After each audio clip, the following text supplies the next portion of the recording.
رانا پشت کے بل نیچے گرا۔ میں اس کے سینے پر سوار ہو گیا اور دونوں ہاتھ اس کی گردن پر دبا دیے اور انگوٹھوں سے اس کا نرخرا دبانے لگا، مگر رانا نے مجھے پیروں پر اچھال دیا۔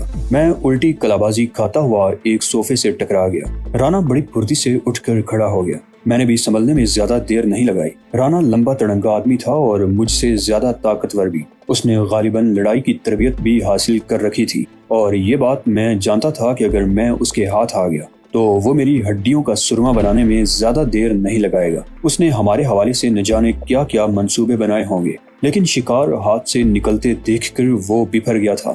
رتنا نے اسے پستول کی زد میں لے کر وارننگ دی تھی، لیکن وہ اس دھمکی کی پرواہ کیے بغیر میری طرف لپکا۔ میں نے بڑی مشکل سے اپنے آپ کو اس کی زد سے بچایا اور پلٹ کر اس پر حملہ کر دیا۔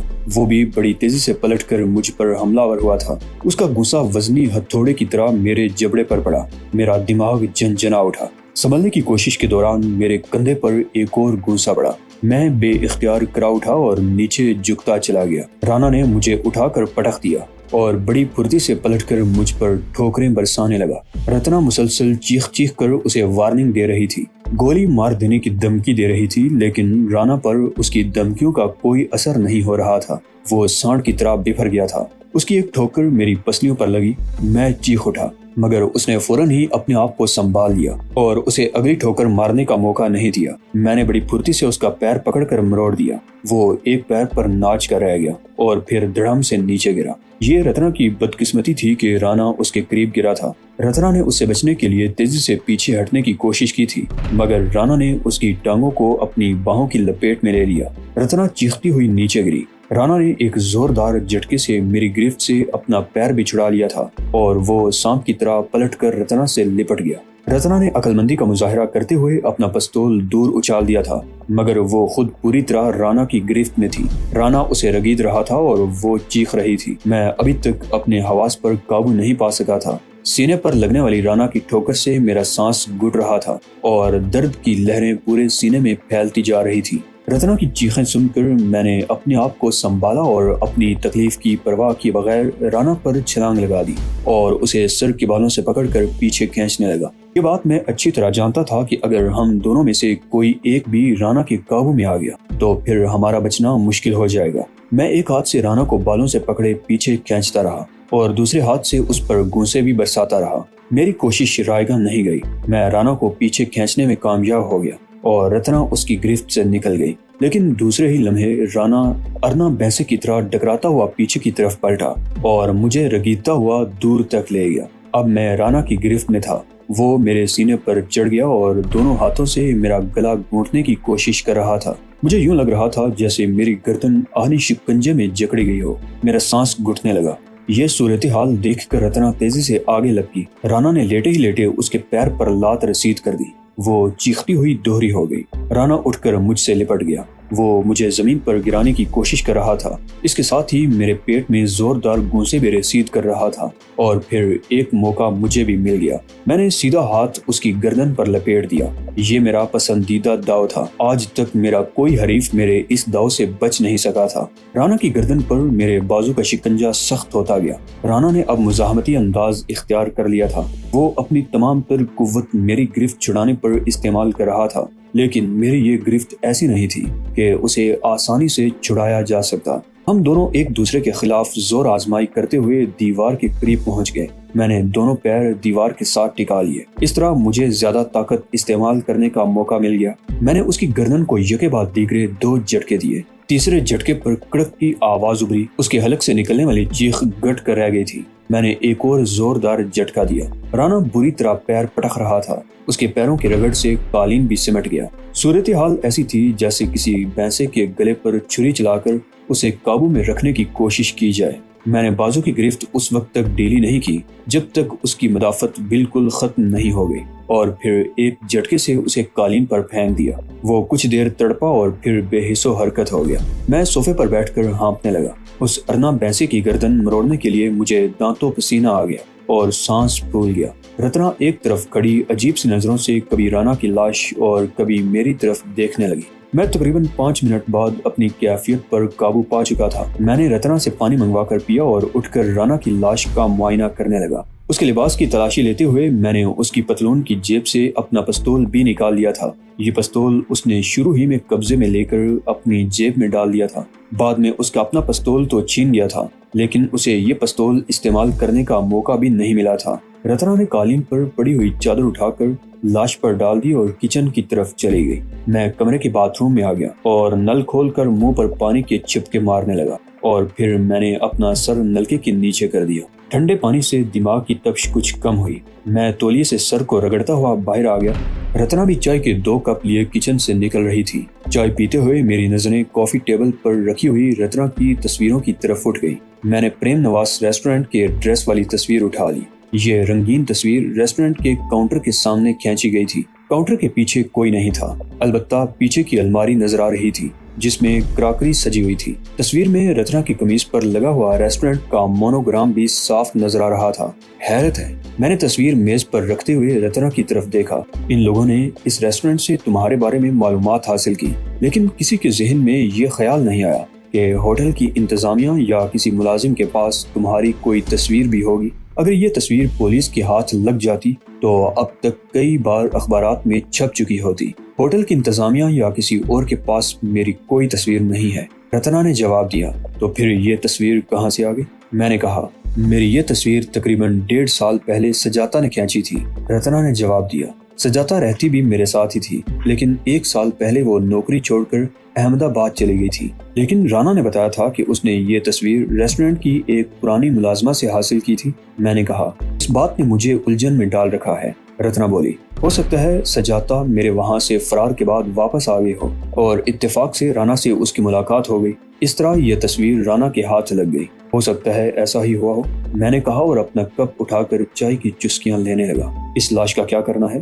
رتنا نے ایک بار پھر پوچھا۔ لاش کو ٹھکانے لگانے کے سلسلے میں ایک ہی بات سمجھ میں آتی ہے، میں نے جواب دیا۔ کار کی ڈگی میں ڈال کر کار کو کہیں دور چھوڑ دیا جائے۔ کیا یہ ممکن نہیں کہ کسی نے کار کو اس بنگلے کی طرف آتے ہوئے دیکھ لیا ہو؟ بعد میں یہ کار کہیں سے ملے گی تو پولیس تفتیش کرتی ہوئی یہاں تک بھی پہنچ جائے گی۔ یہ رسک تو لینا ہی پڑے گا، میں نے کہا۔ اس مسلمان لڑکی کے پولیس کے ہاتھوں قتل کے بعد جب سے تم نے ٹیلی فون پر پولیس کو دھمکی دی ہے، اس کے بعد سے پولیس کی سرگرمیاں بڑھ گئی ہیں، جگہ جگہ چیکنگ ہو رہی ہے۔ لاش کو کار کی ڈگی میں ڈال کر باہر نکلنا خطرناک ہوگا، کچھ نہ کچھ تو کرنا ہی پڑے گا، میں نے کہا۔ ہم اس لاش کو یہاں تو نہیں رکھ سکتے، میرا خیال ہے لاش کو ٹھکانے لگانے کا کام آدھی رات کے بعد کیا جائے۔ ایک بات اور، رتنا جیسے چونک کر بولی، یہ کار شاید روپ سہائی کی ہے۔ کار جب تک کہیں لاوارث کھڑی ہوئی ملے گی اور اس میں سے لاش بھی برآمد ہوگی تو پولیس سب سے پہلے روپ سہائی سے رابطہ کرے گی، اس طرح بھی بات ہم تک نہیں پہنچے گی۔ میں نے اس کی بات کاٹ دی۔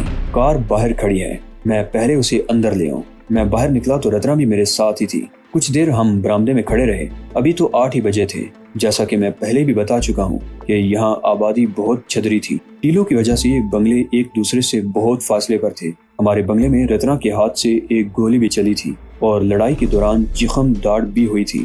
فائر کی آواز تو دور تک گونجی ہوگی، لیکن کسی کے لیے یہ اندازہ لگانا مشکل تھا کہ گولی کہاں چلی تھی۔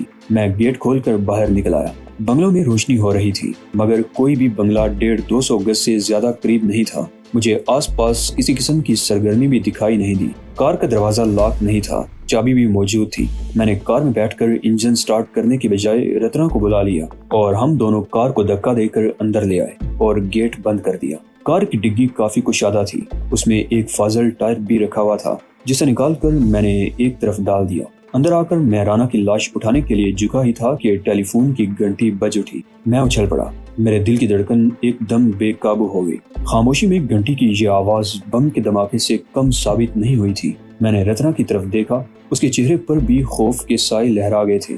ہم دونوں چند لمحے ایک دوسرے کی طرف دیکھتے رہے۔ میرے خیال میں یہ سمترا ہی کی کال ہو سکتی تھی۔ میں نے آگے بڑھ کر ریسیور اٹھا لیا، مگر کچھ کہنے کے بجائے دوسری طرف سے کسی کے بولنے کا انتظار کرتا رہا۔ ہیلو رتنا، سمترا کی آواز میری سماعت سے ٹکرائی۔ ہیلو ہیلو، یس سمترا، میں بول رہا ہوں، میں نے اپنا نام لیے بغیر جواب دیا۔ کیا بات ہے، تم خاموش کیوں تھے؟ سمترا نے پوچھا۔ یہاں گڑبڑ ہو گئی ہے سمترا، تمہارے آس پاس کوئی موجود تو نہیں؟ میں نے کہا، نہیں، میں اس وقت اکیلی ہوں۔ روپ سہائے اپنے کمرے میں ہے، وہ شراب کے نشے میں مدہوش ہے۔ لیکن کیا گڑبڑ ہے؟ سمترا نے جواب دیا۔ میں چند لمحے خاموش رہا، پھر اسے رانا زمبیر سنگھ کے بارے میں بتانے لگا۔ رانا؟ اس کے لہجے میں حیرت تھی۔ وہ اپنی بہن سے ملنے کے لیے جے پور نہیں، رتنا کے بارے میں معلومات حاصل کرنے کے لیے ماؤنٹ آیو گیا تھا، میں نے کہا، اور چند لمحوں کی خاموشی کے بعد تفصیل بتانے لگا۔ آخر میں کہا، اس کی لاش یہاں رکھی ہے اور روپ سہائے کی کار بھی یہاں موجود ہے۔ میرا خیال ہے وہ کار روپ سہائے کی نہیں ہے۔ سمترا نے میری بات کاٹ دی۔ میرا انتظار کرو، میں آ رہی ہوں۔ فون بند ہو گیا۔ میں نے بھی ریسیور رکھ دیا اور رتنا کو سمترا سے ہونے والی گفتگو سے آگاہ کرنے لگا۔ آدھے گھنٹے بعد ایک کار گیٹ کے سامنے رکی۔ میں نے جھانک کر دیکھا، وہ سمترا تھی جو کار سے اتر رہی تھی۔ میں نے آگے بڑھ کر دروازہ کھول دیا۔ یہ کرائے کی کار ہے جو جے پور سے کسی رینٹل ایجنسی سے حاصل کی گئی ہے۔ دروازے پر ایجنسی کا مونوگرام بنا ہوا ہے۔ سمترا نے کار کا جائزہ لینے کے بعد کہا، رانا کی لاش کہاں ہے؟ اندر ہے، میں نے جواب دیا۔ ہم اندر آ گئے۔ سمترا نے چادر اٹھا کر لاش کا چہرہ دیکھا اور پھر چادر اوپر ڈال دی۔ جب تم لوگ روپ سہائے والے بنگلے میں آئے تھے تو مجھے رانا کی سرگرمیوں پر کچھ شبہ سا ہوا تھا۔ ایک روز میں نے اس کے پاس کیمرہ بھی دیکھا تھا، لیکن میں نے زیادہ توجہ نہیں دی تھی۔ پتہ چلا کہ یہ کیا کرتا پھر رہا تھا۔ سمترا نے کہا، اچھا ہوا کہ اس نے انعام کے لالچ میں ہمیں اکیلے میں پکڑنے کا پروگرام بنایا تھا۔ اگر یہ پولیس کو اطلاع دے دیتا تو ہم پکڑے جا چکے ہوتے۔ رتنا نے کہا، میرا خیال تھا کہ لاش کو آدھی رات کے قریب ٹھکانے لگایا جائے گا، مگر سمترا کی رائے اس کے برعکس تھی۔ آج کل چیکنگ زیادہ ہو رہی تھی۔ کوٹ پتلی کوئی بڑا شہر نہیں تھا۔ آدھی رات کے وقت کار پر سڑکوں پر گھومنا زیادہ مشکوک ثابت ہو سکتا تھا۔ میرا خیال ہے لاش کو ٹھکانے لگانے کے لیے یہی وقت مناسب ہے۔ سمترا نے کہا، اس وقت ہم کار کو شہر کی کسی بھی سڑک پر چھوڑ سکتے ہیں، کسی کو زیادہ شبہ نہیں ہوگا، اور پھر اس کے بعد ہم نے وقت ضائع کرنا مناسب نہیں سمجھا۔ لاش کو چادر میں لپیٹ کر کار کی ڈگی میں ڈال دیا گیا۔ رتنا اور سمترا اس کار میں بیٹھ گئی۔ اسٹیئرنگ سمترا نے سنبھال لیا تھا۔ کار گیٹ سے نکلنے کے بعد میں نے برآمدے والا دروازہ لاک کر دیا اور گیٹ بند کر کے سمترا والی کار میں بیٹھ گیا۔ آگے سمترا والی کار تھی اور اس سے تقریباً 20 گز کے فاصلے پر میری کار۔ سمترا کار کو شہر کے بارونق علاقے کی طرف لے جانے کی بجائے ایسی سڑک پر دوڑاتی رہی جہاں ٹریفک نہ ہونے کے برابر تھا۔ میں بہت محتاط انداز میں اس کار کا تعاقب کر رہا تھا۔ شہر کے شمالی علاقے میں پہنچ کر سمترا کی کار ایک زیر تعمیر عمارت کے سامنے رک گئی۔ میں نے بھی اس کے پیچھے چند گز کے فاصلے پر کار روک لی اور ادھر ادھر دیکھنے لگا۔ رتنا کار سے اتر آئی تھی۔ سمترا اسٹیئرنگ اور دروازوں پر انگلیوں کے نشان صاف کر رہی تھی اور پھر دونوں میری کار کی طرف آ گئی۔ میں ڈرائیونگ سیٹ چھوڑ کر پیسنجر سیٹ پر بیٹھ گیا اور سمترا نے ڈرائیونگ سیٹ سنبھال لی۔ رتنا پچھلی سیٹ پر بیٹھ گئی۔ سمترا اس مرتبہ کار کو شہر کے ایک بارونق علاقے میں لے آئی۔ میں نے ایک جگہ کار رکوا کر کھانے پینے کی چیزیں خریدی۔ جب ہم بنگلے پر واپس پہنچے تو 10 بج رہے تھے۔ رتنا نے آتے ہی بازار سے خریدی ہوئی چیزیں پلیٹوں میں سجا دی۔ سمترا بھی کھانے میں ہمارے ساتھ شامل ہو گئی۔ 11 بجے کے وقت سمترا واپس چلی گئی۔ میں اور رتنا دیر تک بیٹھے باتیں کرتے رہے۔ میں نے رتنا کی دونوں تصویریں جلا کر ان کی راکھ سنک میں بہا دی۔ رتنا تو 2 بجے کے قریب کمرے میں جا کر سو گئی اور میں لاؤنج میں صوفے پر بیٹھا صورتحال پر غور کرتا رہا۔ صبح جب لاش دستیاب ہوگی تو صورتحال مزید سنگین ہو جائے گی۔ بہت سے لوگ رانا زمبیر سنگھ کو جانتے ہوں گے۔ ہو سکتا ہے پولیس بھی جانتی ہو کہ وہ روپ سہائے کا ملازم تھا۔ لاش ملنے کے بعد پولیس یقیناً روپ سہائے سے رابطہ قائم کرے گی اور اس کے بعد کیا صورتحال ہوگی اس کا اندازہ لگانا مشکل تھا۔ میرے خیال میں اب ہمیں یہاں سے نکل ہی جانا چاہیے تھا۔ ویسے بھی میں اب زندگی اور موت کی اس آنکھ مچولی سے تنگ آ چکا تھا، لیکن یہاں سے نکلنا اتنا آسان نہیں تھا جتنا میں سوچ رہا تھا۔ میں صرف پولیس ہی کو نہیں، را اور بلیک کیٹس کے لیے بھی موسٹ وانٹیڈ تھا۔ میں نے انہیں ناقابل تلافی نقصان پہنچایا تھا۔ نہ صرف ان کا بہت بڑا منصوبہ خاک میں ملا دیا تھا، بلکہ ان کے درجنوں آدمی میرے ہاتھوں موت کے گھاٹ اتر چکے تھے۔ یہ لوگ مجھے آسانی سے نکلنے کا موقع کیسے دے سکتے تھے؟ ششاوری کی گرفتاری کے بعد انہیں یقین ہو گیا تھا کہ میں کوٹ پتلی ہی میں موجود ہوں، اور پھر ایک بے گناہ مسلمان لڑکی کی ہلاکت کے بعد میں نے پولیس کو ٹیلی فون پر جو دھمکی دی تھی اسے کوٹ پتلی میں میری موجودگی کی تصدیق ہو گئی تھی۔ اس شہر کو ایئر ٹائٹ کر دیا گیا تھا۔ رانا زمبیر سنگھ کی لاش بھی رات ہی کو مل گئی تھی۔ اگرچہ فوری طور پر اس کا مجھ سے کوئی تعلق نہیں قائم کیا جا سکتا تھا، لیکن پولیس کچھ اور محتاط ہو گئی تھی۔ رات بھر مختلف مقامات پر چھاپے مارے جاتے رہے۔